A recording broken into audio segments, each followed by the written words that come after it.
دیکھا، گروہ ابن آدم میں نرالا آدمی دیکھا، نظر آیا کہ اس کے گرد ہے ایک نور کا حالہ، زمین پر جس کے باعث ہے فروغ عالم بالا، وہی نور ازل معصوم چہرے سے ہویدا ہے، ازل سے جاویدانی کامرانی جس پہ شیدا ہے۔ نرانے نوجوان کو دیکھ کر شیطان تھرایا، جھلک ایمان کی دیکھی تو بے ایمان تھرایا، زمین ہلنے لگی، کمبخت ایسے زور سے کاپا، خدا کی قدرت غافل نہیں شیطان نے بھاپا۔ یہ عبد المطلب کا نوجوان فرزند عبداللہ نہیں ہے ملتفت کیوں جانب اسنام بیت اللہ، اٹھا رکھی ہے کیوں سوئے فلک پر نور پیشانی، نظر آتا ہے کیوں ایوان فرش و عرش نورانی۔ ڈرا شیطان سمجھ میں آ گیا مقصد مشیت کا، نظر آیا کہ یہ لڑکا ہے جوہر آدمیت کا، دل ناپاک سے بغض و حسد کا ایک دھواں اٹھا، جگہ سے اپنے مثل شعلہ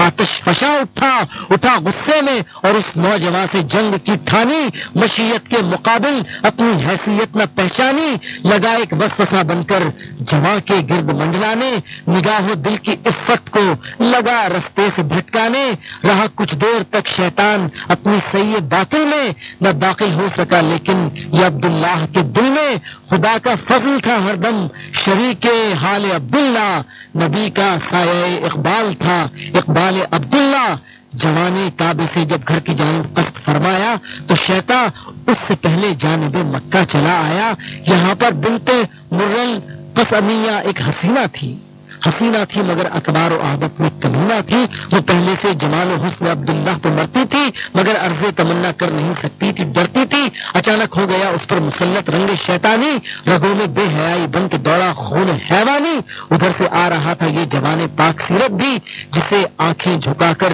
شہر میں چلنے کی عادت تھی، ہوئی آ کر اچانک اب وہ عورت راہ میں حائل، نکالی منہ سے بے شرمی کی باتیں سخت لا طائل، حیا و شرم کے باعث ادھر گردن خمیدہ تھی، ادھر عورت وہ سورج جوش خون سے آپ دیدہ تھی۔ اب اس نے اس طرح دستے جواں کو زور سے کھینچا، زبردستی اٹھا کر لے ہی جائے گی اسے، گویا بدی کے جوش کو پایا جو یوں ایمان کا طالب، جوانے ہاشمی کی شرم پر غصہ ہوا غالب، کراہت اور نفرت سے جھٹک کر ہاتھ عورت کا، زباں سے اس طرح گویا ہوا پتلا شرافت کا، مجھے معلوم ہے کرتے نہیں اشراف کام ایسا، سمجھتا ہوں میں تو بدتر موت سے پہلے حرام ایسا، اگر تو عقد کو کہتی تو شاید مان جاتا میں، مطابق رسم قومی کے تجھے بیوی بناتا میں، مگر تو نے تو بے شرمی دکھائی اور بہکایا، فریب و مکر سے مجھ کو گناہ کرنے پہ اکسایا، تیری صورت سے بھی ہے اب مجھے احساس نفرت کا، شریف انصاف پہ لازم ہے بچانا دین و عزت کا، متانت سے کہا جو کچھ کہا، جھڑکا نہ دی گالی، پکڑ جاتے ہوئے مردان غصے کی نظر ڈالی، دکھائی مرد عالی ظرف نے جب شوکت ایمان، ہوئی شرمندہ عورت پست ہو کر رہ گیا شیطان۔ غرض اس حادثے کے بعد عبداللہ گھر پہنچا، سلامت لے کے ایما کو پسر پیشے پدر پہنچا، جلال ہاشمی سے مشتعل تھا چہرے اندر کہ تھا عورت کی گستاخی کا صدمہ، زخم تھا دل پر، پدر نے برہمی کا حال اس سے پوچھنا چاہا، پسر چپ تھا کہ چپ رہنا ہی غیرت کا تقاضا تھا، کہا بابا طبیعت آج گھبرائی ہوئی سی ہے، اداسی کی گھٹا دل پر میرے چھائی ہوئی سی ہے، اجازت ہو تو میں بہرے شکار دن چلا جاؤں، دل آبادی سے گھبرایا ہوا ہے، اس کو بہلاؤں۔ پدر بولا کہ اے جانے پدر اچھا چلے جانا مگر دو ایک مسلح خادموں کو ساتھ لے جانا، مجھے اکثر تمہاری جان کا رہتا ہے ڈر بیٹا، نہ جانے بات کیا ہے کیوں ہے یہ بھیم و خطر بیٹا، وہاں دن بھر ٹھہرنا شام ہوتے گھر چلے آنا، جو ہی سورج چھپے تم شہر کے اندر چلے آنا۔ ادھر ان باپ بیٹوں میں تو یہ تقریر ہوتی تھی، شکارے آہوا نے دشت کی تدبیر ہوتی تھی، ادھر شیطان ناکامی پہ سر دھنتا ہوا نکلا، خود اپنے دل سے لعنت کی صدا سنتا ہوا نکلا، نظر دوڑائی ہر جانب بلندی پر کھڑے ہو کر، بھیانک تھا ڈرانا تھا، پہاڑوں کا سیاہ منظر تھا، آدھی رات کا عالم، خاموشی ہی خاموشی تھی، اندھیرے کے سبب سے ہر گناہ کی عیب پوشی تھی، حرم سے فاصلے پر دامن کوثر کے اندر نظر آئی اسے ایک روشنی سی غار کے اندر، مسافر کچھ وہاں بیٹھے ہوئے اس کو نظر آئے، خیال آیا کہ شاید میرا مطلب ان سے بر آئے، اڑا شیطان فوراً اس پہاڑی سے دھواں بن کر پہنچ کر اس جگہ کچھ دیر ٹھہرا۔ غار کے در پر مسافر تھے یہودی قوم کے یہ 5 سوداگر کہ پلٹے جا رہے تھے شہر مکہ سے سوئے خیبر، یہاں ٹھہرے تھے شب کو، صبح دم پھر اٹھ کے چلنا تھا، حجازی بددوؤں سے راہ کترا کر نکلنا تھا، پڑھے لکھے تھے، باتیں کر رہے تھے قوم مذہب کی، انہیں تو رات میں بھی سوچتی تھی اپنے مطلب کی، کیا ذکر ایک نے تورات کی پیشین گوئی کا کہ صحرائے عرب میں ظاہر ایک سچا نبی ہوگا۔ سنی یہ بات تو ایک دوسرا دعوے سے بول اٹھا، نبی ہوگا تو وہ بے شک ہماری قوم سے ہوگا، پیغمبر جز بنی یعقوب پیدا ہو نہیں سکتا، کسی سے بھی زمانے میں یہ دعویٰ ہو نہیں سکتا۔ کہا پھر تیسرے نے، ہم تو راضی حق تعالی ہے، ہماری برگزیدہ قوم سب قوموں سے بالا ہے۔ کہا چوتھے نے، وہ سچا نبی یثرب سے اٹھے گا، جو سچ پوچھو تو وہ ہوگا ہمارے ہی قبیلے کا۔ تڑپ کر پانچواں بولا، نہیں ہم میں سے ہوگا وہ، اگر ہوگا تو بے شک بالیقین ہم میں سے ہوگا وہ۔ غرض پانچوں ہی اپنی بات پر اصرار کرتے تھے، دلیلیں دیتے تھے، غصے میں بھرتے تھے، بپھرتے تھے۔ ادھر شیطان کے عیاری و مکاری میں ہے ماہر، بظاہر ایک مقدس شکل میں ان پر ہوا ظاہر، سفید اس کی بھویں، براق سی داڑھی تھی نورانی، چمکتی تھی مثال شعلہ آنکھیں اور پیشانی، عصا ہاتھوں میں اور لامبی سی ایک تسبیح گردن میں، بہت ڈھیلی عبا، چھپ جائے انسان جس کے دامن میں۔ اندھیرے سے نکل کر روشنی میں اس طرح آیا، یہودی ڈر گئے اور دفتن ہر ایک چلایا کہ اے ربی ہماری حال پر لطف و کرم فرما، تیرے بندے ہوئے جاتے ہیں کرتے ہیں تجھے سجدہ۔ مگر شیطان نے دی ان کو تسلی اور یوں بولا، نہایت عارفانہ شان سے اس نے دہن کھولا کہ اے بچوں،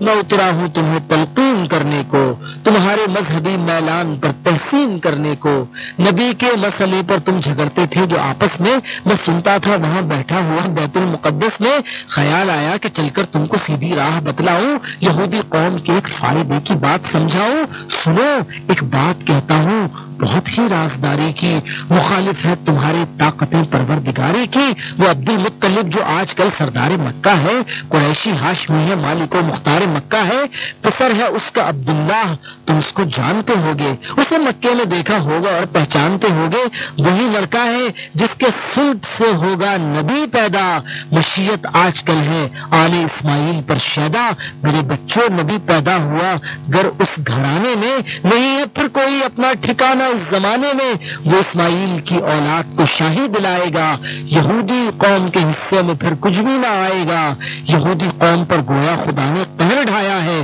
مجھے یہ امر پوشیدہ فرشتوں نے بتایا ہے۔ یہ قصہ سنتے ہی جوش آ گیا پانچوں لائنوں کو، حسد سے بھر دیا شیطان نے تاریک سینوں کو۔ وہ بولے واقعی ہم پر ہمیشہ ظلم ہوتا ہے، نوازش دوسروں پر ہے، خدا ہم کو ڈبوتا ہے۔ کہا شیطان نے ایسی بات منہ سے مت نکالو، تم بھلا چاہو تو اس لڑکے کو جا کر مار ڈالو تم، سحر کے وقت وہ ان وادیوں میں آنے والا ہے، شکار آہوا سے اپنا دل بہلانے والا ہے، اٹھو تم بھی یہاں سے اور کرو جا کر شکار اس کو، نہ جانے دو یہاں سے آج زندہ زندہار اس کو۔ کہاں تک رنج اٹھاؤ گے، یہ جھگڑا ہی چکا ڈالو، کوئی خطرہ نہیں ہے، دل سے اندیشے مٹا ڈالو، تم اس کار عظیمہ میں میری امداد پاؤ گے، بڑی شوکت ملے گی، مال لاتا دات پاؤ گے، میری امداد سے تم کو حکومت ہاتھ آئے گی، یقین رکھو تمہاری بادشاہی پھر نہ جائے گی، نہ مانو گے تو پھر اس کا ملے گا تم کو خمیازہ، جو چاہو تو ابھی کر لو میری طاقت کا اندازہ۔ یہ کہہ کر ایک پتھر پر نگاہ شیطان نے ڈالی، اڑا پتھر جگہ سے باوجود بے پرو پالی، بلندی پر تڑاک سے پھٹا شعلہ ہوا پیدا، پھر سے ایک ہیولا 5 گھوڑوں کا ہوا پیدا، مرصع تھے یہ گھوڑے جنگ کے ہر ساز و ساما سے، یہ ساما بھی مرصع تھا عقیق و لال و مرجا سے۔ کہا شیطان یہ لو میں تمہیں رہوار دیتا ہوں، ہر ایک کو ایک ایک شمشیر جوہر دار دیتا ہوں، سحر کے وقت نکلو غار سے میدان میں جاؤ، وہیں اس نوجوان کو قتل کر ڈالو جہاں پاؤ۔ یہ کہہ کر دیکھتے ہی دیکھتے شیطان غائب تھا، اسے مد نظر اس وقت اظہار عجائب تھا۔ یہودی رہ گئے حیران اس زور کرامت پر، بھروسہ ہو گیا اب ان کو اس کاہن کی قوت پر، لگے کہنے کہ یہ طاقت نہ دیدہ نہ شنیدہ ہے، یہ بڈھا واقعی کوئی بڑا ہی برگزیدہ ہے، ہم اس کی بات پر پورا عمل کر کے دکھائیں گے، حصول بادشاہی کے لیے جانیں لڑا دیں گے۔ شاہنامہ اسلام ایک بہت ہی سنسنی خیز اور دلچسپ موڑ پر ہے۔ ایک طرف عبد المطلب کے صالح، نیک اور حیادار بیٹے عبداللہ ہیں کہ جن کے گھر میں سرکار دو عالم کو پیدا ہونا ہے۔ یہ عبداللہ جن کی ابھی شادی نہیں ہوئی ہے، شیطان نے ان 5 یہودیوں کے دلوں میں یہ بات ڈال دی کہ اگر اس نوجوان کو قتل کر دو تو پھر آل یعقوب ہی سے نبی آ سکتا ہے، آل اسماعیل سے نہیں۔ یہ بات ان کے دلوں میں بیٹھ گئی۔ شیطان نے کچھ اپنے وسوسے ان کے دلوں میں ڈالے، ان کو غائب سے 5 گھوڑے اور سامان جنگ مہیا کیا اور وہ عبداللہ کو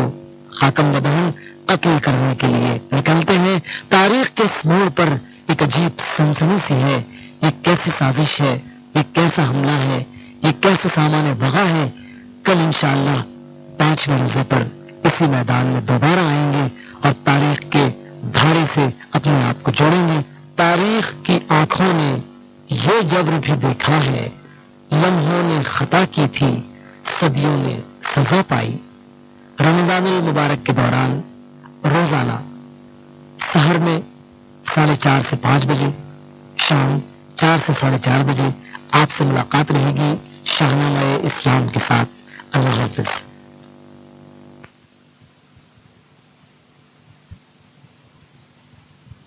شاہنامہ اسلام اسی کے نام سے آغاز ہے اس شاہنامے کا، ہمیشہ جس کے در پہ سر جھکا رہتا ہے خامے کا، ہمیشہ جس کے در پہ سر جھکا رہتا ہے خامے کا، اسی کے نور سے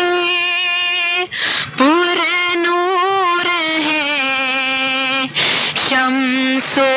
قمر تارے، وہی ثابت ہیں جس کے گرد پھرتے ہیں یہ سیارے۔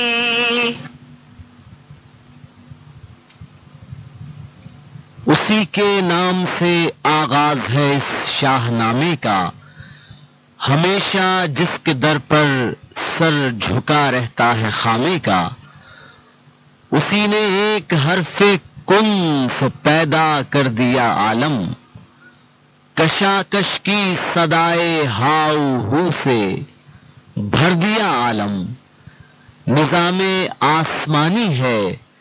اسی کی حکمرانی سے، بہار جاویدانی ہے اسی کی باغبانی سے، اسی کے نور سے پر نور ہیں شمس و قمر تارے، وہی ثابت ہے جس کے گرد پھرتے ہیں یہ سیارے، بشر کو فطرت اسلام پر پیدا کیا جس نے، محمد مصطفیٰ کے نام پر شیدا کیا جس نے۔ السلام علیکم، شاہنامہ اسلام کے ساتھ حاضر خدمت ہوں۔ آج 5واں روزہ ہے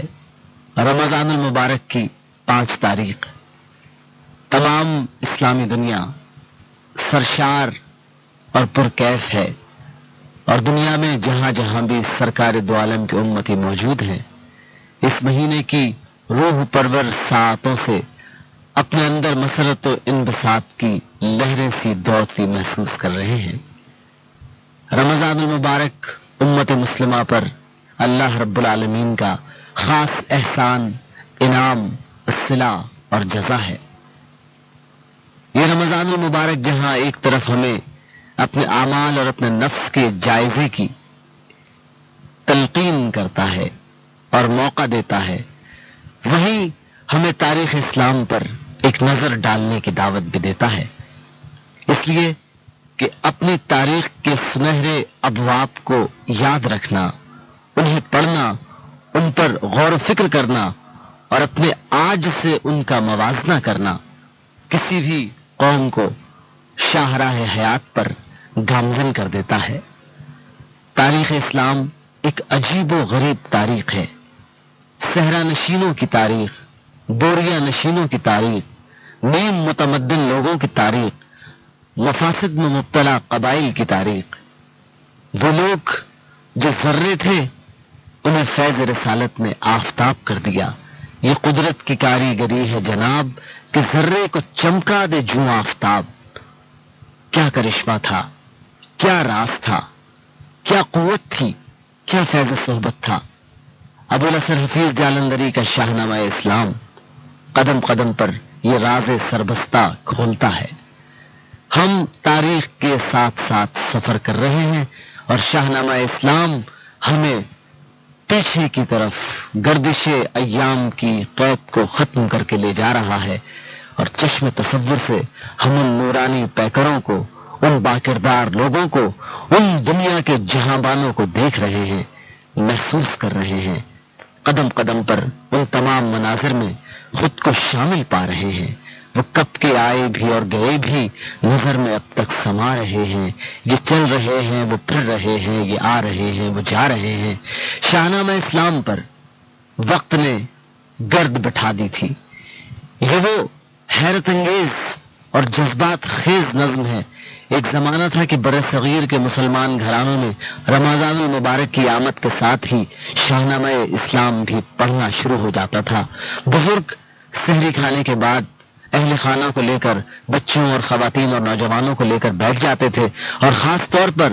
سردیوں کی سحری میں کہ جب آتش دان میں شعلے بھڑک رہے ہوتے تھے، کمبلوں میں لوگ لپٹے ہوئے ہوتے تھے، ایسے میں نماز فجر اور اذان فجر سے پہلے کیا روح پرور سما ہوتا تھا، اور ایسے میں شاہنامہ اسلام پڑھا جاتا تھا. اور شاہنامہ اسلام کے ساتھ ساتھ دل میں ایک عجیب سی لہر اٹھتی تھی، رگو پے میں سنسناہٹ ہوتی تھی، جذبات اپنے عروج پر ہوتے تھے، آنکھیں اشک بہاتی تھیں، اور ایک ایسے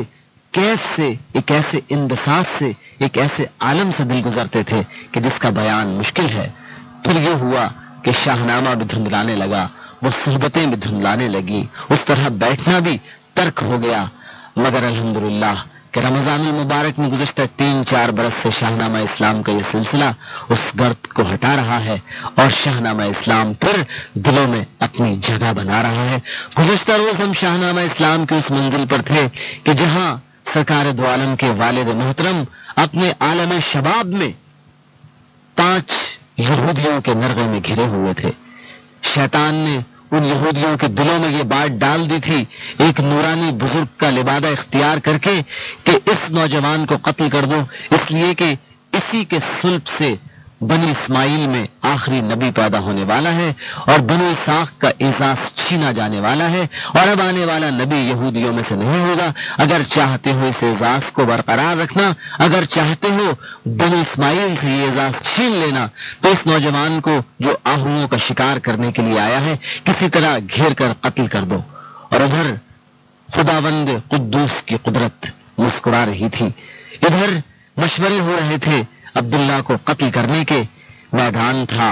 جنگل تھا، سناٹا تھا، ویرانہ تھا، ایک تنہا نوجوان تھا اور اس کی جان کے درپائے آزار ابلیس اور اس کے کارندے تھے. ایسے میں حضرت آمنہ کے والد بھی وہاں ایک پہاڑ سے یہ منظر دیکھ رہے تھے اور اس نوجوان کی مدد کرنا چاہتے تھے. اس وقت تک وہ اس نوجوان سے واقف نہیں تھے، اس کے خاندان سے واقف نہیں تھے، لیکن قدرت ایسا تسلسل حالات کا لے کر آتی ہے کہ انسان کے وہم و گمان میں بھی نہیں ہوتا کہ اسی نوجوان سے ان بزرگ کو اپنی بیٹی کی شادی کرنی تھی، اور اس نوجوان اور اس پاک اور باعفت بیوی کے ملاپ سے حضور پاک صلی اللہ علیہ وسلم کو پیدا ہونا تھا. ہم شاہنامہ اسلام کے ساتھ تاریخ کے اسی موڑ پر پہنچتے ہیں جہاں سردار عبداللہ پر یہودیوں نے قاتلانہ حملہ کرنے کی ٹھانی ہے. اٹھی مشرق سے نورانی شعائیں برچیاں تانے، بچھا رکھے تھے لیکن دام دشت و کوہ صحرا نے، مگر سورج نے ان کو مکر کی پاداش دی آخر، اندھیرے کو اجالے نے شکست فاش دی آخر. شب دیجور کے پردے سے مہر ذوفشاں نکلا،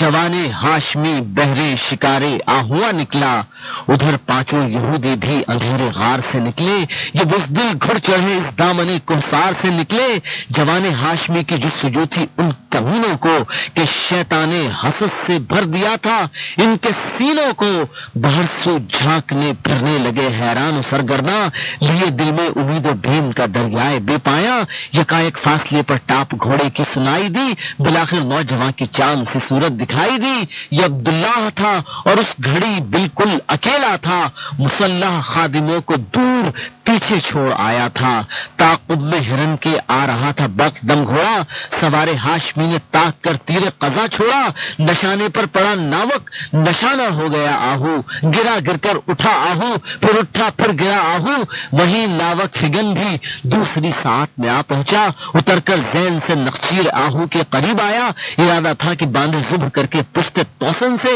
سراسر بے خبر تھا قید سیادان پرفن سے۔ یہودی گھڑ چڑھوں نے دفتن پیدل کو آ گھیرا، نظر تلوار آئی دیدے حیران جدھر ٹھہرا، مگر یہ شیر تلواروں کے سائے سے نہ گھبرایا، مثال برق کوندا پشت توسن پر چلا آیا۔ پکارا یہ تو بتلاؤ کہ حملے کا سبب کیا ہے؟ وہ بولے ایک ہی مقصد ہے، تجھ کو قتل کرنا ہے۔ جو ہی پانچوں نے تلواروں سے حملہ کر دیا، ایک دم اکیلا بھڑ گیا ناچار ان سے ہاشمی زیغم لیے۔ پہلے تو جھک کر وار اپنی ڈھال پر اس نے، چرا کر جسم سارا کر لیا زیر سپر اس نے۔ بڑی پھرتی سے پھر مشاق گھوڑے کو دیا کاوا، ذرا ہٹ کر سنبھل کر ان پہ نیزے سے کیا دھاوا۔ یہ نیزہ ایک سینے سے پہلو توڑ کر نکلا، بقیہ عمر کا رشتہ قضا سے جوڑ کر نکلا۔ یہودی چیخ اٹھے یہ سانحہ یکدم گزرنے سے، ہوئے اب اور بھی صفاق ایک ساتھی کے مرنے سے، ہوئے محتاط گھیرا نوجوان کو اس طریقے سے کہ لڑنا ہو گیا اس کے لیے مشکل سلیقے سے،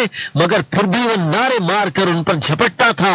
برابر زخم کھاتا تھا مگر پیچھے نہ ہٹتا تھا۔ اگرچہ یہ بہادر ہمت و جرت میں یکتا تھا، مگر وہ چار تھے، کم عمر تھا یہ اور تنہا تھا۔ دکھائی اس جری کے بازوؤں نے دیر تک چستی، بلاخر خون بہ جانے سے آئی جسم میں سستی۔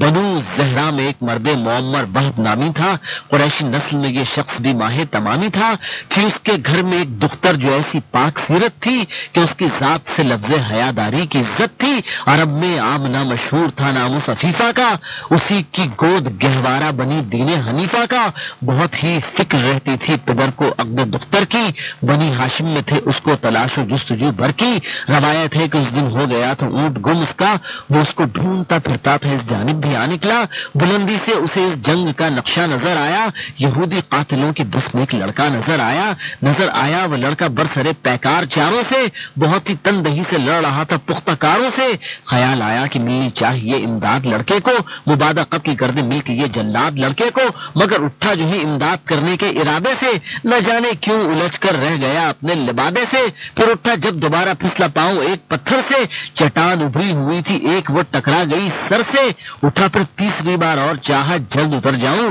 جوانے ہاشمی کو قتل ہونے سے بچا لاؤں، مگر اب کے ہوا ایک اژدہا اس راہ میں حائل کہ جس کے خوف سے ساری عظیمت ہو گئی زائل۔ یہ مرد دور ہی بیٹھا ہوا حسرت سے تکتا تھا، جوانے ہاشمی کے واسطے وہ کچھ نہ کر سکتا تھا۔ نظر آیا کہ لڑکا سست ہے زخموں کی شدت سے، یہودی پہ بپہ حملے کیے جاتے ہیں قوت سے۔ خیال آیا میری آواز سے شاید وہ ڈر جائیں، یہاں ایک شخص کو موجود سمجھے اور باز آئے، مگر جو ہی یہ سوچا اور نعرہ مارنا چاہا، وہیں گھوٹا کسی نے حلق اور بٹھلا دیا چپکا۔ حقیقت میں یہ سب شیطان کی فتنہ ترازی تھی، مدد کے راستے میں ہر رکاوٹ ہیلا سازی تھی۔ رہی جب تک اس طرح ہر مرتبہ تدبیر ناکارہ، نظر آیا نہیں تقدیر سے انسان کو چارہ، بغیر اس بے گناہ کا قتل ہونا میں نہ دیکھوں گا، نہیں کچھ اور کر سکتا تو آنکھیں بند کر لوں گا۔ مگر اتنے میں اس کو اور ہی نقشہ نظر آیا، زمین سے تا فلک ایک نور کا جلوہ نظر آیا اترنا چار نورانی فرشتوں کا، اور ان کو دیکھتے ہی بھاگنا ان بس فرشتوں کا۔ گرا کر قاتلوں کو بھاگ اٹھے رہوار شیطانی، زمین پر سر پٹکتے کے رہ گئے غولے بیابانی. جماں نے اب تعاقب کر کے مارا ان لعینوں کو, نہ شیطان دے سکا کوئی سہارا ان لعینوں کو. یہ صورت دیکھ کر مرد معمر ہو گیا حیراں, یقین آیا کہ ہے یہ ہاشمی لڑکا بہت ذیشاں. اٹھا تو راستے میں اپنے کوئی اژدہا دیکھا, وہاں پہنچا تو 5 قاتلوں کا سر کٹا دیکھا. پڑے تھے 5 لاشیں ایک ایک سے دور, سب تنہا. کھڑا تھا ایک جگہ فرزند عبد المطلب تنہا. غرض زخمی جوان کو ساتھ لے کر وہ گھر آیا. یہ سارا ماجرا اس کے پدر کو جا کے بتلایا. پھر اپنے نیک دختر بیاہ حدیث شیر سولت سے, خوشیز بیاہ کی سب نے منائی شان و شوکت سے. بہم دلہا دلہن تھے صورت و سیرت میں لاسانی, قسم کھاتی تھی ان کا نام لے کر پاک دامانی. وہ نور لم یزل جس کی ضیا تھی روح انور میں, نظر آنے لگی اس کی جھلک تقدیر مادر میں.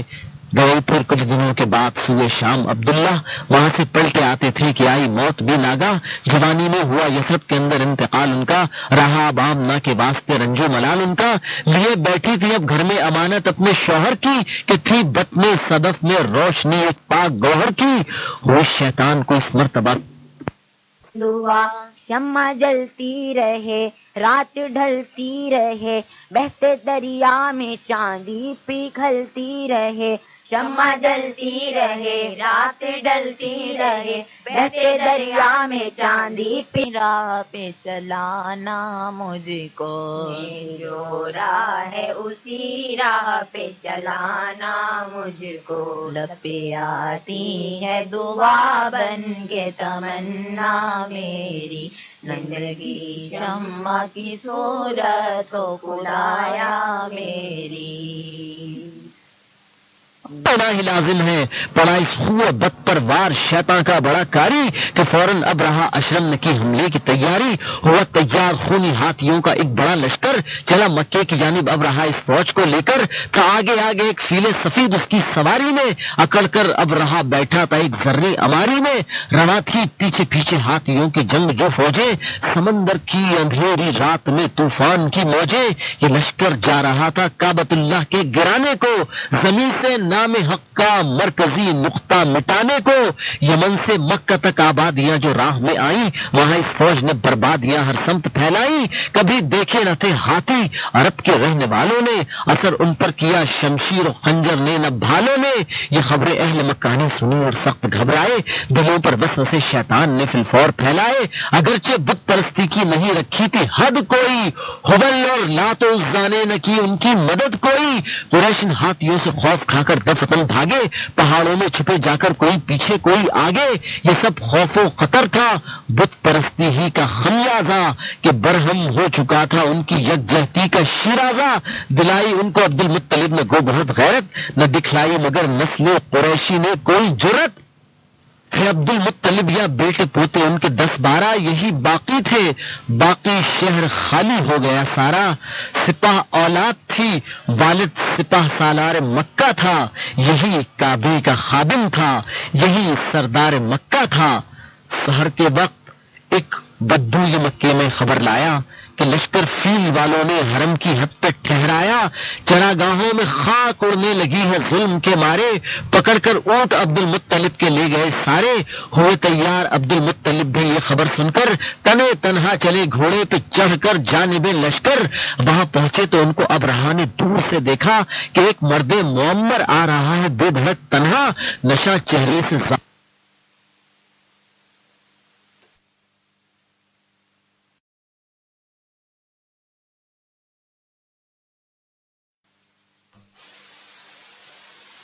فرمائی یہ کیا نام ہے کیا کام ہے صاحب, یہ بیان کیجئے یہاں آنے کا اپنے مقصد و مطلب. کہا اہل عرب کہتے ہیں عبد المطلب مجھ کو, نہیں ہے آپ سے کوئی غرض کوئی طلب مجھ کو. حقا لائے ہیں میرے اونٹ جا کر آپ کے چاکر, میں آیا ہوں کہ لے جاؤں یہاں سے اونٹ لوٹا کر. سنی یہ بات تو حیران ہو کر ابرہا بولا کہ شاید تم نے اپنی بات کو دل میں نہیں تولا. یہ ظاہر ہے میں آیا ہوں یہاں کعبہ گرانے کو, تمہارے جد امجد کی عبادت گاہ ڈھانے کو. تعجب ہے کہ ایک ناچیز شے کا ذکر کرتے ہو, نہیں کعبے کی فکر اونٹوں کی اپنے فکر کرتے ہو؟ تمہیں لازم تھا عزت کے مطابق گفتگو کرتے، خدا کا گھر بچانے کے لیے کچھ آرزو کرتے۔ یہ تانا سن کے عبد المطلب بولے متانت سے کہ ناواقف ہو تم قوم عرب کے کیش و ملت سے۔ صداقت ہے یہی، میں اپنی شے کا ذکر کرتا ہوں کہ میرا مال ہے اونٹ، اس لیے میں فکر کرتا ہوں۔ کرے گا فکر اپنے گھر کی جو اس گھر کا مالک ہے، کہ جو اس گھر کا مالک ہے وہ بحر و بر کا مالک ہے۔ یہ سن کر ابرہہ چپ ہو گیا، سب اونٹ دلوائے، یہاں سے اٹھ کے عبد المطلب چپ چاپ گھر آئے۔ بلاخر نور نے اس رات کے آثار بھی میٹے، ہوئے تیار عبد المطلب اور ان کے سب بیٹے۔ دعا مانگی جناب آمنہ کو پاس بٹھا کر کہ اے کعبے کے مالک، نصرت غیبی مہیا کر۔ یہ عالیشان بچہ جو ابھی ہے بطن مادر میں، بشارت تھی کہ اس کا نور چمکے گا تیرے گھر میں، اسی کے واسطے سے ہم دعا کرتے ہیں اے مالک، سوا تیرے کسی سے ہم نہیں ڈرتے ہیں اے مالک۔ بچا لے یورش دشمن سے اپنے گھر کی حرمت کو، بچا لے آل اسماعیل کے سامان عزت کو۔ دعائیں مانگ کر اٹھے، فراز کوہ پر آئے، یہاں سے فوج دشمن کے انہیں نقشے نظر آئے۔ غبار اٹھتا نظر آیا حرم کے ایک کنارے سے، فلک کا رنگ پھیکا پڑ گیا تھا اس نظارے سے۔ چڑھی آتی تھی کعبے پر گھٹا ظلمت کی صحرا سے، ستارے ڈر کے مارے ہو گئے روپوش دنیا سے۔ سحر نے بسترے مشرق سے لی جب اٹھ کے انگڑائی، افق پر کالے کالے ہاتھیوں کی چھاونی چھائی۔ ہنسا شیطان کہ بر آنے لگی اس کی امید آخر، بڑھایا ابرہہ نے فوج سے فیلے سفید آخر۔ قطاریں ہاتھیوں کی پیچھے پیچھے بڑھتی آتی تھی، دھوئے کعبہ یہ کالی گھٹائیں چڑھتی آتی تھی، کہیں آنکس کہیں تیغے کہیں برچھے چمکتے تھے، مہاوت ہاتھیوں کو ریلتے تھے، کفر بکتے تھے۔ حرم کی حد میں یوں جب چیرہ دستی کا سما دیکھا، زمین خوف سے تھرا کے سوئے آسماں دیکھا۔ اٹھائی تیغ اب غصے میں عبد المطلب اٹھے، فدائے کعبہ ہو جانے کو باغیظ و غضب اٹھے، مگر اٹھتے ہی ان کو اور ہی نقشہ نظر آیا۔ جلال رب کعبہ کا عجب منظر نظر آیا۔ حرم کی حد میں آیا ابرہہ تو رک گیا ہاتھی، پے تعظیم کعبہ عاجزی سے جھک گیا ہاتھی۔ گرا سجدے میں سر ایسا کہ پھر اوپر نہیں اٹھا، ہزار آنکس پڑے تن پر مگر یہ سر نہیں اٹھا۔ یکایک ابرہہ نے مڑ کے دیکھا فوج کی جانب، حرم کی سرزمین پر بڑھنے والی موج کی جانب۔ نظر آیا قطاراں در قطاراں رک گئے ہیں سب، بروئے کعبہ سجدے کر رہے ہیں، جھک گئے ہیں سب۔ تعجب اور گھبراہٹ کا ہنگامہ ہے پیش و پس، مہاوت مارتے ہیں ہاتھیوں پر پے بپے آنکس۔ پڑے ہیں اس طرح ہاتھی کہ جنبش ہی نہیں کرتے، خدا کا ڈر ہے دل میں، آج شیطان سے نہیں ڈرتے۔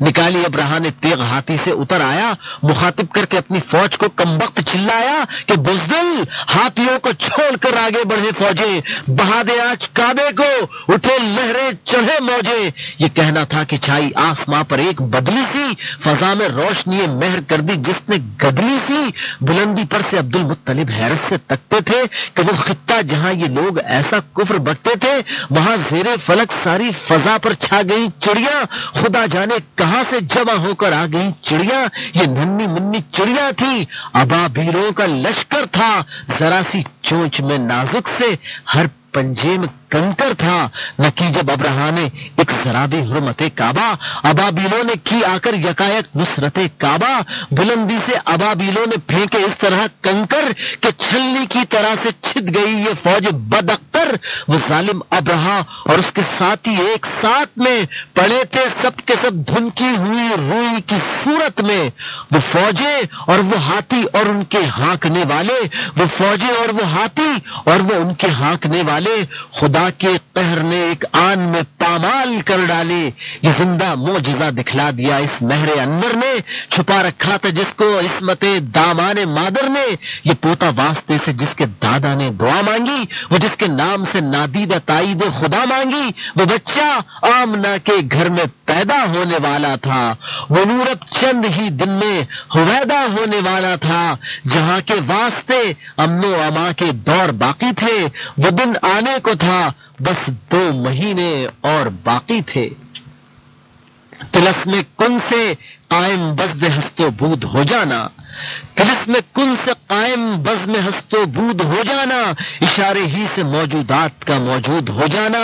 عناصر کا شعور زندگی سے بہرور ہونا، لپٹ کر آب و خاک و باد و آتش کا بشر ہونا۔ یہ کیا تھا؟ کس لیے؟ کس کے لیے تھا؟ مدعا کیا تھا؟ یوں تھا یا کوئی مقصد تھا؟ آخر ماجرا کیا تھا؟ وہ جلوہ جو چھپا بیٹھا تھا اپنے راز پنہا میں، درایا کیوں تماشا بن کے وہ بازار امکا میں؟ یہ کس کی جستجو میں مہر عالم تاب پھرتا تھا، ازل کے روز سے بےتاب تھا، بے خواب پھرتا تھا؟ یہ کس کی آرزو میں چاند نے سختی سہی برسوں، زمین پر چاندنی برباد و آوارہ رہی برسوں؟ یہ کس کے شوق میں پتھرا گئی آنکھیں ستاروں کی، زمین کو تکتے تکتے آ گئی آنکھیں ستاروں کی؟ کروڑوں رنگتیں کس کے لیے ایام نے بدلی، پیا پہ کروٹیں کس دھن میں صبح و شام نے بدلی؟ یہ کس کے واسطے مٹی نے سیکھا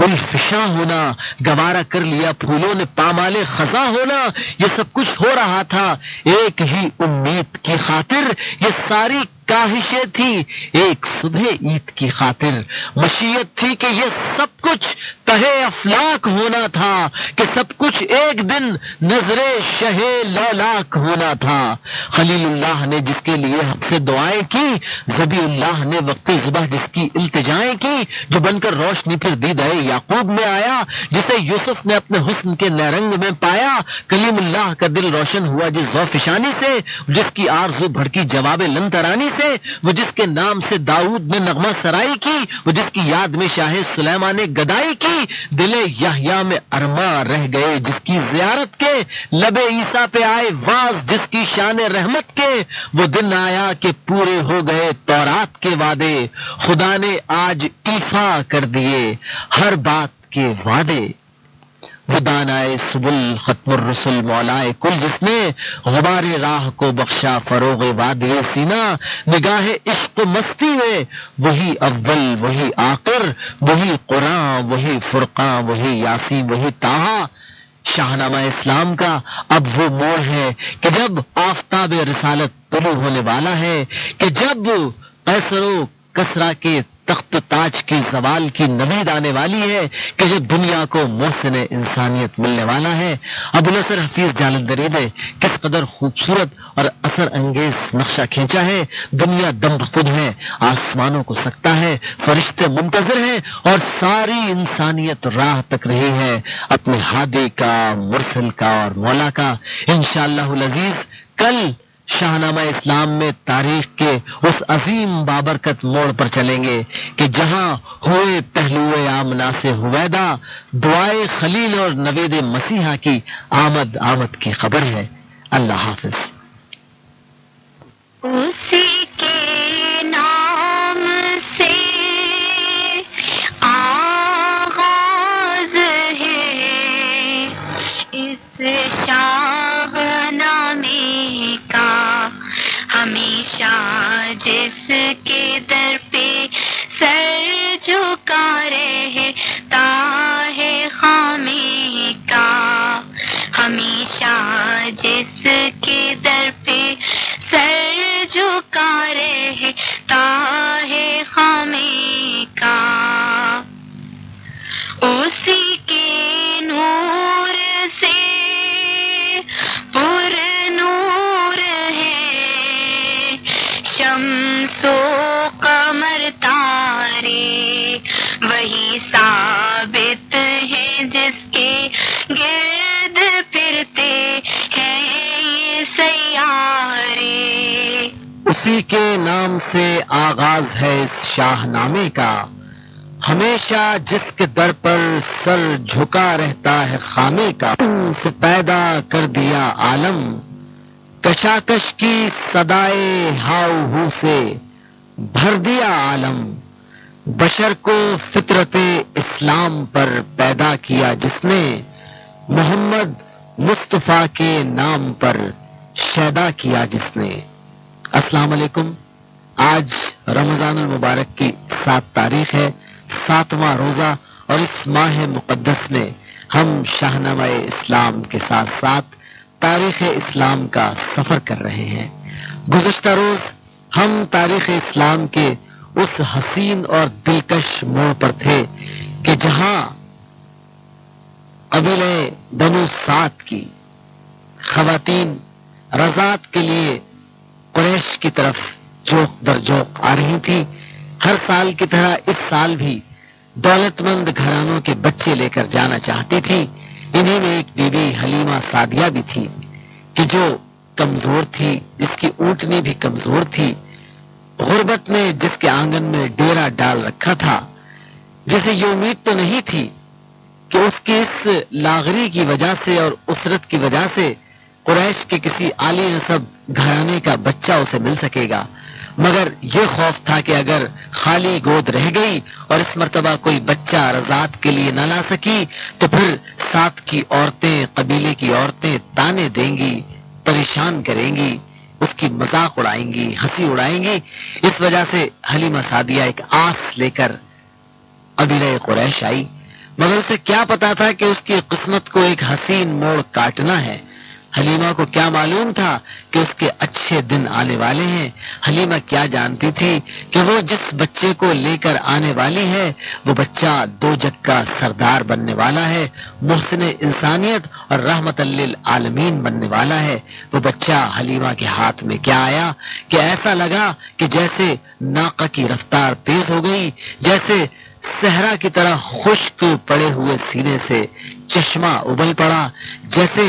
بے رونقی رونق میں تبدیل ہو گئی. ایسا لگا کہ جیسے بنجر زمین پر سبزہ زار اگایا ہو، ایسا لگا کہ جیسے تاریک گھر میں چراغ ہدایت اتر آیا ہو. ابوالحسن حفیظ جالندری نے بہت ہی دلکش انداز میں یہ سارا نقشہ کھینچا کہ کس طرح حلیمہ سعدیہ کا قافلہ واپس ہوا، کس طرح وہ کمزور اونٹنی سب سے آگے نکلنے لگی، کس طرح اس بچے کو پاتے ہی دن بدل گئے. اور اس کے بعد پھر ابوالحسن حفیظ جالندری نے اپنے عجز کا اظہار کیا اور اس خواہش کا اظہار کیا کہ اگر مجھے قدرت بیان حاصل ہوتی، اگر مجھے دسترس حاصل ہوتی، اگر مجھے فن پر عبور ہوتا تو پھر میں سرکار کے اوصاف کو یوں بیان کرتا اور یوں بیان کرتا اور معاملات کو دن بدن اس طرح سے آگے بڑھاتا اور جو روز و شب تھے ان کا بیان کرتا، مگر میرا عشق مجھے اس کی اجازت نہیں دیتا. آج شاہنامہ اسلام مصنف کے اسی اعتراف عشق سے شروع کرتے ہیں اور اس کے بعد پھر سرکار کے کوہ صفا پر چڑھ کر اعلان کرنے کا ذکر کرتے ہیں. یہ رائی نے للکار کر جب پکارا تو تھرا گیا گلہ کا گلہ سارا کہ ہے ذات واحد عبادت کے لائق، زبان اور دل کی شہادت کے لائق، اسی پر ہمیشہ بھروسہ کرو تم، اسی کے صدا عشق کا دم بھرو تم. یہ اعلان کرنا تھا. ایسا لگا کہ جزیرہ نمائے عرب میں کوئی زلزلہ آ گیا ہے، ایسا لگا کہ قیامت صغریٰ برپا ہو گئی ہے، ایسا لگا کہ جیسے کسی نے خاموش جھیل میں بہت بھاری پتھر پھینک دیا ہے کہ لہروں میں ارتعاش پیدا ہو گیا ہے اور لہروں نے تند و تیز موجوں کی صورت اختیار کر لی ہے. وہ جسے سب صادق کہتے تھے، جسے سب امین کہتے تھے، جس کی شرافت کی قسمیں کھاتے تھے، جس کے ہاتھ سے حجر اسود لگنے کی وجہ سے ایک بہت بڑا جھگڑا ٹل گیا تھا، وہی جب اس نے اعلائے کلمت الحق کیا تو پرائے ہی نہیں اپنے بھی اس کے دشمن بن گئے اور ایسی ایسی ایذا رسانی کی کہ چشم فلک نے یہ منظر کبھی نہیں دیکھا تھا. مگر حق کے جادے میں یہ تمام مراحل ضرور آتے ہیں. آج شاہنامہ اسلام میں بعثت رسول کے اعلان سے قبل مصنف کے اعتراف عجز سے آغاز کرتے ہیں. میں یہ سب کچھ بیاں کرتا مگر ہمت نہیں پڑتی، یہ نازک مرحلے ہیں اور میری جرت نہیں پڑتی. ادب خامے گستاخ جھک جا، سر نگو ہو جا، تحیر خیز نظاروں میں عقل و ہوش کو کھو جا. بیاں کرتا یہ آخر گفتگو کیا ہے؟ اگر کہہ دے کوئی تیرا بیاں کیا اور تو کیا ہے؟ میرا منہ اور سرکار محمد کی ثناخوانی، مجھے معلوم ہے اپنے سخن کی تنگ دامانی. نہیں ہرگز کوئی دعویٰ نہیں ہے لب کشائی کا، دہن کیا ہے میرا ہاں ایک کاسا ہے گدائی کا. میں حیثیت سوالی کے سوا کچھ بھی نہیں رکھتا،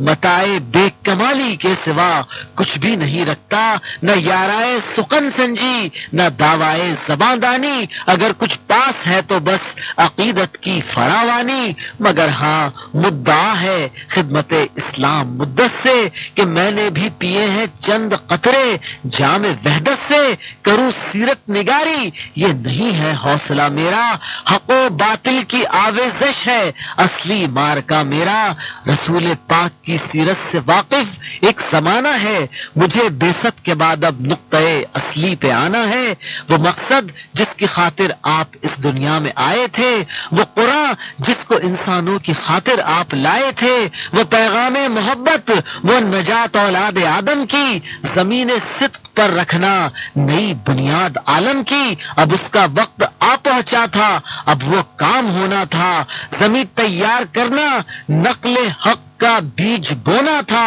اندھیرا چھا چکا تھا کفر کا دنیائے ہستی پر، زبردستی تسلط پا چکی تھی زیر دستی پر، الستی میں کشوں سے ہو چکا تھا میں کدا خالی، کہ دنیا ہو گئی تھی بادئے غفلت کی متوالی، کوئی گوشہ نہ ملتا تھا جہاں مظلوم اما پائے، کوئی سنتا نہ تھا ان کی یہ بیچارے کہاں جائیں، کوئی شفقت نہ کرتا تھا یتیموں پر غلاموں پر، یہ مر جاتے تھے بھوکے اور بک جاتے تھے داموں پر، ضعیفوں اور بیواؤں کو روٹی بھی نہ ملتی تھی، غضب ہے مزد مزدوروں کو کھوٹی بھی نہ ملتی تھی، ستم سے تنگ آ کر خودکشی کر لی شریفوں نے، دعا کو دستے راشا دار اٹھائے تھے ضعیفوں نے، اٹھا غار ہرا سے ابر رحمت شان حق لے کر، لبے اقرا باسم ربک الذی خلق لے کر، سنایا آ کے اہل بیت کو مژدہ رسالت کا، انہیں ایمان پہلے ہی سے تھا حق و صداقت کا، کہا اس خالق ہستی کے جلوے پر رہو شیدا، اسی کا نام لینا چاہیے جس نے کیا پیدا، وہ جس نے گوشت کے ایک لوتھڑے کو زندگی بخشی، بنائی شکل انسان اور ایسی برتری بخشی، ذریعے سے قلم کے جس نے دی تعلیم انسان کو،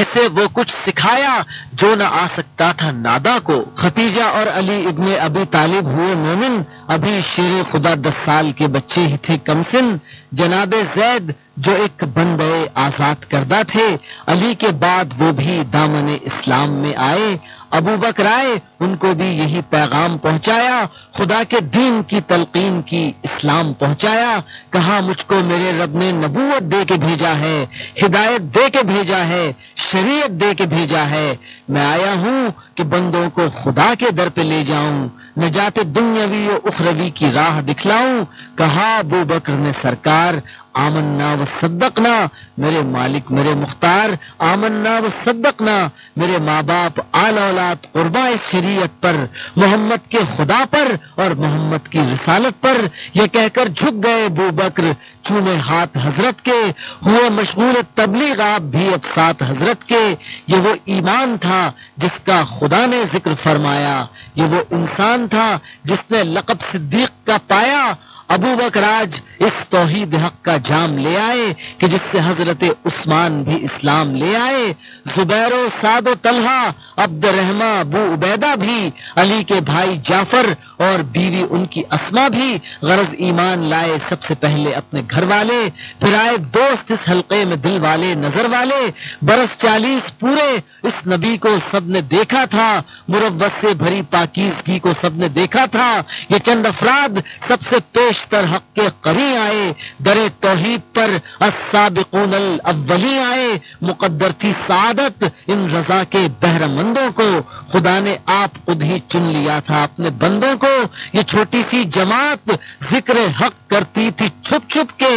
شہادت گاہ الفت میں قدم دھرتی تھی چھپ چھپ کے، انہیں معلوم تھا جس روز کھولا راز کا دامن، عرب ہو یا عجم سارا جہاں ہو جائے گا دشمن، مگر وہ روز جلد از جلد منہ دکھلانے والا تھا کہ تبلیغ علانیہ کا فرما آنے والا تھا، ملاؤ جس کو یہ فرما کہ ہاں فصدع بما تؤمر، خدا کے حکم کو پھر کھول کر کہتا نہ وہ کیوں کر، چڑھا کوہ صفا پر ایک دن اسلام کا ہادی، نظر کے سامنے تھی پستی انسان کی آبادی صدا دی ہے قریشی اور تو مردو ادھر آؤ، یہ اپنے کام دھندے آج طے کر دو ادھر آؤ، مثال راد ہادی کی صدا گونجی ہواؤں میں، زمین سے آسماں تک غلغلہ اٹھا فضاؤں میں، یہ کڑکا سن کے خلقت گھر سے نکلی اس طرف آئی، بڑی امبوہ در امبوہ دوڑی صف بصف آئی، اکٹھے ہو گئے آ کر جوانوں پیر و مرد و زن، بنی آدم کا جنگل بن گیا یہ کوہ کا دامن،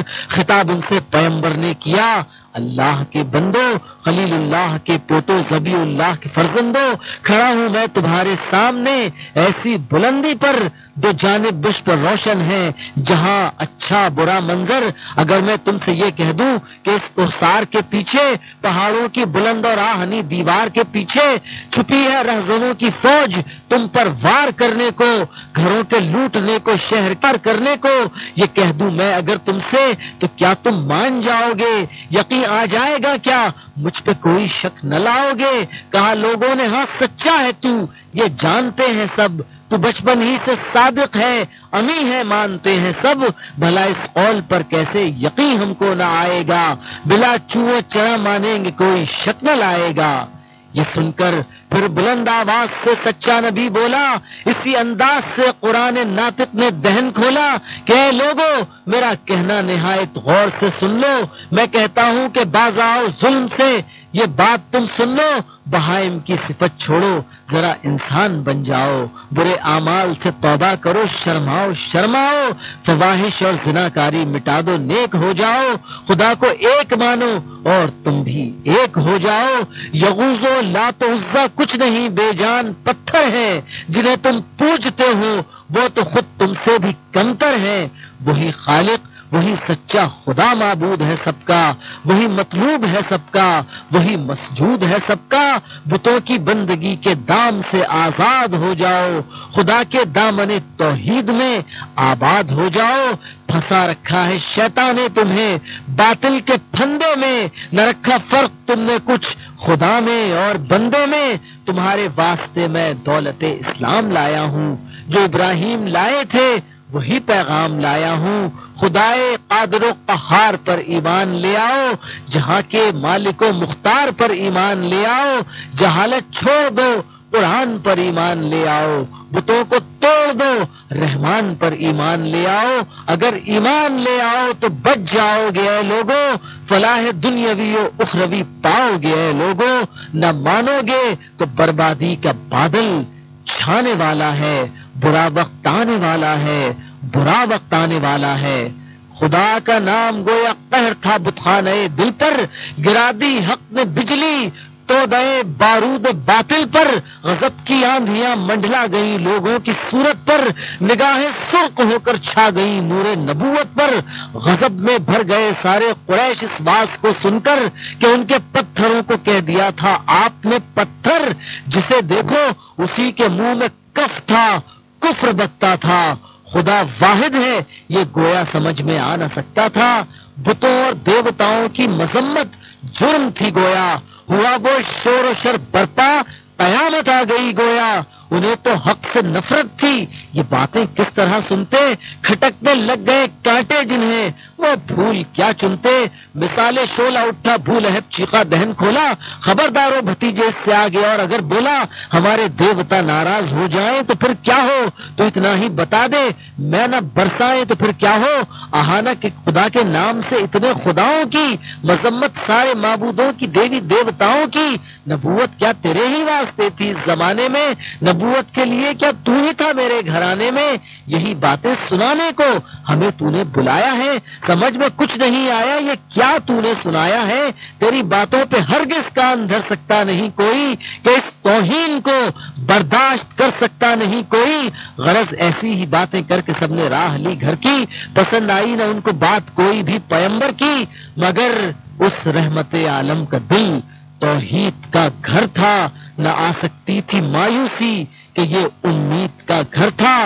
کیا دولت کدے پر ایک دن سامان دعوت کا، بنی ہاشم کو یعنی اپنے کنبے کو بلا بھیجا، چچا تھے ابو لہب، عباس، حمزہ اور ابو طالب، یہ عبد المطلب کے جانشین سرکردہ و غالب، اکٹھے ہو گئے سب بھائی بہنیں بیویاں بچے، کہ ان میں کچھ تو تھے سی ہوش اور کچھ عمر کے کچے، کھلا کر سب کو کھانا۔ رحمت عالم نے فرمایا عزیزو میں تمہارے واسطے ایک چیز ہوں لایا، وہ چیز اسلام پر ایمان ہے جو دین بیضا ہے، متاع بے بہا ہے اور کفیل دین و دنیا ہے۔ بتاؤ آپ میں سے کون میرا ساتھ دیتا ہے، بتاؤ کون اپنا ہاتھ میرے ہاتھ دیتا ہے۔ یہ سن کر منہ لگے ایک دوسرے کا سب کے سب تکنے۔ ابو لہب لئیں پھر چاہتا تھا اور کچھ بکنے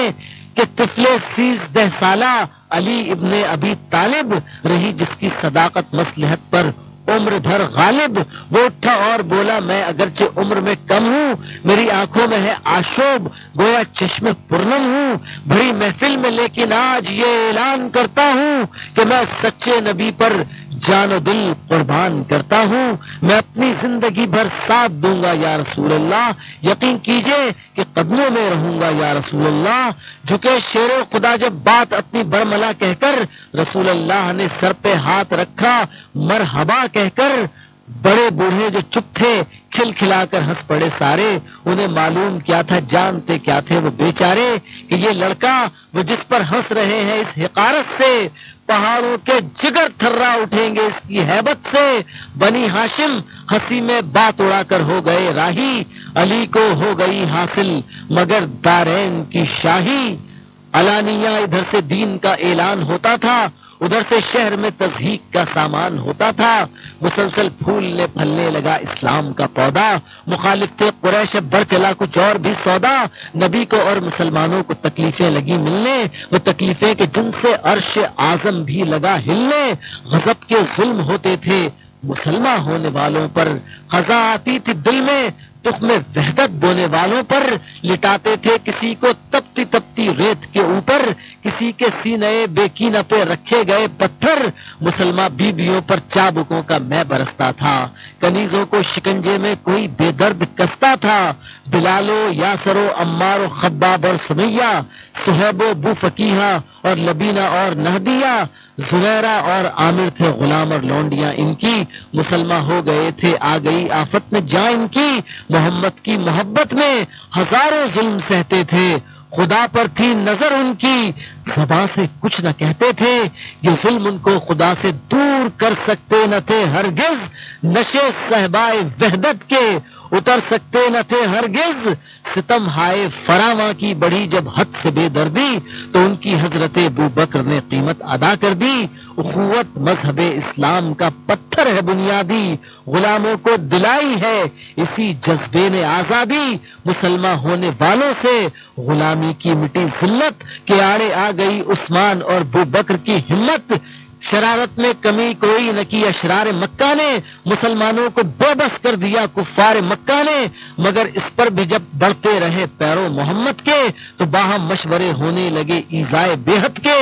ابو جہل و امیہ، ابو لہب، عقبہ، ابو سفیاں، ولید و آس و عتبہ، الغرض جتنے بھی تھے ذیشاں، یہ فرزندان تاریکی جو نور حق سے چن ہی آئے ہوئے ایک دن اکٹھے اور ابو طالب کے گھر آئے، کہا ہم کو بھتیجا آپ کا بے دین کہتا ہے، ہمارے دین کو انسان کی توہین کہتا ہے، برا کہتا ہے وہ چھوٹے بڑے سارے خداؤں کو،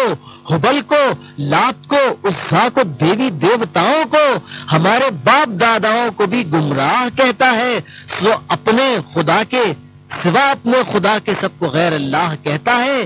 ہمارے باپ داداؤں کو بھی گمراہ کہتا ہے، سوا اپنے خدا کے سب کو غیر اللہ کہتا ہے، بس اب برداشت کر سکتے نہیں ہم اس کی جرت کو، کسی دن دیکھ لیں گے اس کو اور اس کی نبوت کو، ہم اپنے دین کی توہین پر چپ رہ نہیں سکتے، تمہارے پاس آئے ہیں کہ بس اب سہ نہیں سکتے، تم اس کا ساتھ چھوڑو یا کرو تنبیہ سمجھاؤ، وگرنہ جنگ کا سامنا کرو میدان میں آؤ۔ یہ کہہ کر چل دیے سب لوگ، ابو طالب بھی گھبرائے، انہیں ڈر تھا مبادہ قوم ہی سے جنگ چھڑ جائے، بلایا آپ کو نرمی سے بولے جانے ہم دیکھو تمہیں لازم ہے ڈالو اس چچا پر بار کم، دیکھو تم اپنے دین کی تلقین کو رہنے دو جانے دو، بڑھاپے میں ہماری شان پر دھبا نہ آنے دو، میں بوڑھا ہوں اکیلا کل عرب سے لڑ نہیں سکتا،